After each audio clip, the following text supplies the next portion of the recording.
But thank you all for coming out. My name is Talia Baruch. I'm co-founder of GlobalSaké, along with my partners John Hayato and Bahir and Ian Bahir. And in this event, this is our third event, and we've invited our friends from GetGlobal, Julian. Hi, everyone. From LA to come and join us for this round. So GlobalSaké, some of you have attended our past event. This is our third. Raise your hand if you've been to our former event. So we had, the first one was on global growth, and the second one was on forming strategic international partnerships.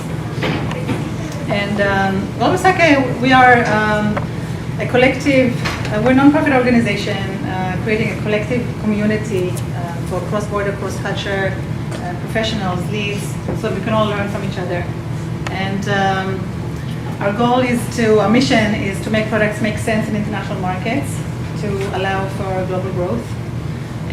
We have events, we hold events once a quarter on different topics related to international, and with a clear, strong focus on creating valuable, meaningful content and connections. So please keep in touch after this event and through next events, and please join our GlobalSaké LinkedIn group. We have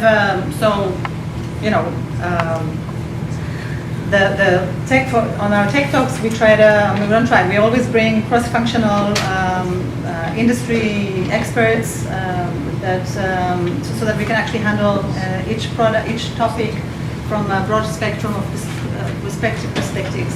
So you'll see that today as well in our panels. So actually, let's see, some notes here for you.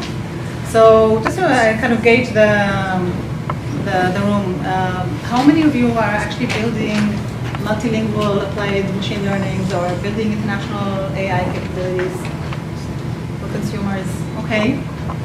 How many of you came here tonight solely for sake? Okay, see that, and so you're in the right place.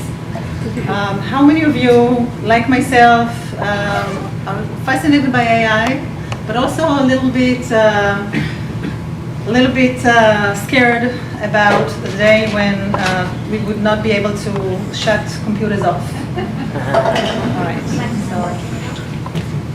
So we'll get started. So machine learning models today, the latest models today, actually mimic the behavior of children in learning, in their learning trained models.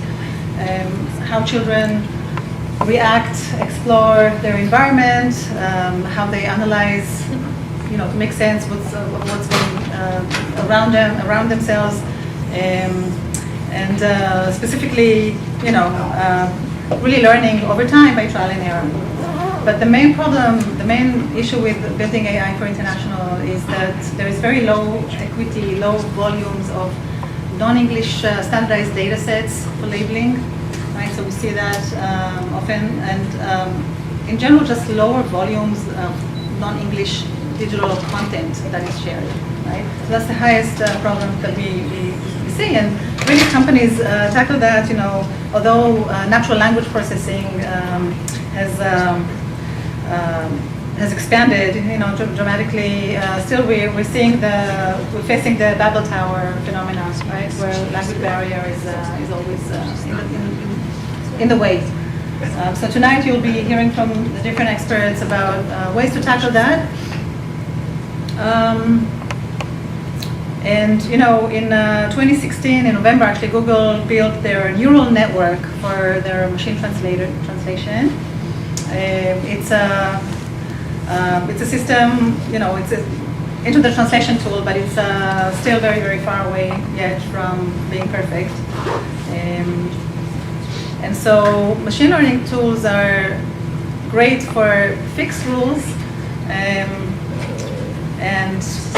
very clear measures. So if of course, we see that machines have beat chess players, world-renowned, and Go, the Chinese board game, but it has a very hard time to tackle multilingual behaviors, because that doesn't have very clear-cut rules.